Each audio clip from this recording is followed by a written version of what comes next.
ऐसा कहते हैं कि आज का समय कलयुग का समय है। जो इसे मानते हैं वो ये बात जानते हैं कि कलयुग में बुराई बढ़ने वाली है। आदमी एक दूसरे के दुश्मन बन जाएंगे और एक दूसरे को मारते फिरेंगे। कोई किसी के बुरे वक्त में मदद नहीं करेगा, उल्टा सामने वाले की कमजोरी का फायदा उठाएगा। आज की इस कलयुग की कहानी ऐसी ही एक घटना पर आधारित है।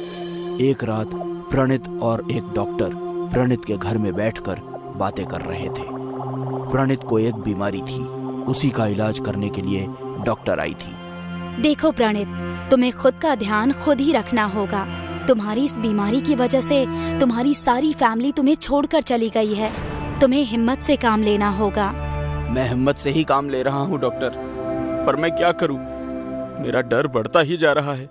तुम्हारी बीमारी को तुम अच्छी तरह से समझो। तुम्हें बचपन से ही अंधेरे से डर लगता है और जैसे जैसे तुम बड़े होते गए तुम्हारा डर भी बढ़ता गया। वही तो मैं भी कह रहा हूँ डॉक्टर। पर बचपन में तुम नादान थे, पर अब तुम्हें समझना होगा कि ये तुम्हारा वहम है, बाकी कुछ नहीं। मैं पूरी कोशिश कर रहा हूँ खुद को ये बताने की कि ये अंधेरे का डर कुछ नहीं है, पर हो ही नहीं पा रहा। और अब डर बढ़ने के साथ साथ मुझे डरावने वहम भी होते हैं। जैसे कि क्या? जैसे कि नहीं, मैं नहीं बता सकता। प्रणित, तुम शांत रहो। अगर तुम मुझे बताओगे नहीं तो मुझे कैसे पता चलेगा, और मुझे सब कुछ पता नहीं चला तो मैं तुम्हारा इलाज कैसे करूंगी? बताओ।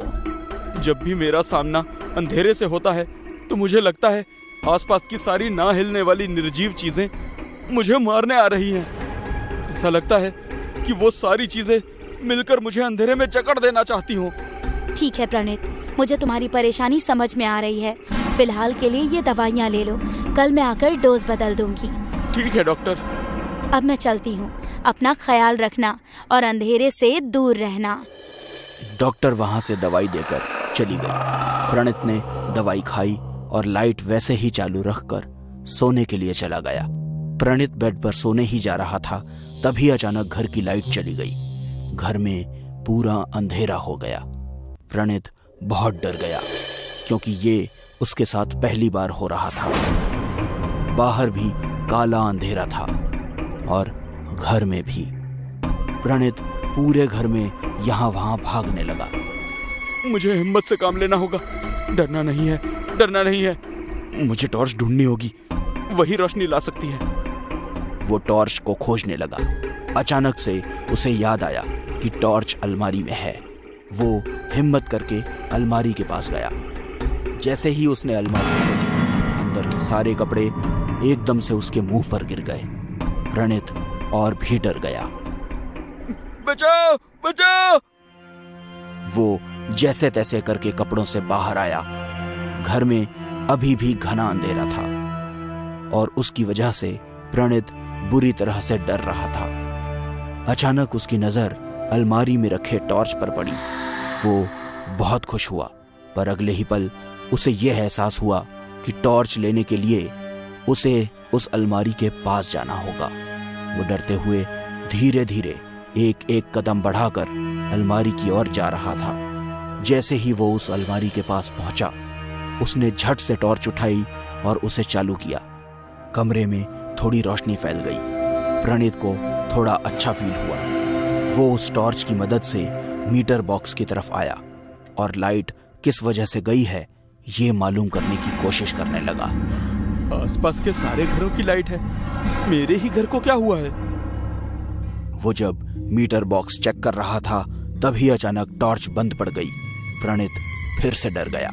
इस बार वो ज्यादा डर गया क्योंकि उसकी आखिरी उम्मीद वो टॉर्च थी। प्रणित उसे शुरू करने की कोशिश कर रहा था, पर उसका कोई फायदा नहीं हुआ। एकदम से उसे घर के बाहर से किसी चीज के गिरने की आवाज आई। उस आवाज को सुनकर प्रणित डर के मारे कांपने लगा और घर के अंदर भाग गया। प्रणित भागता हुआ अपने कमरे में जा पहुंचा।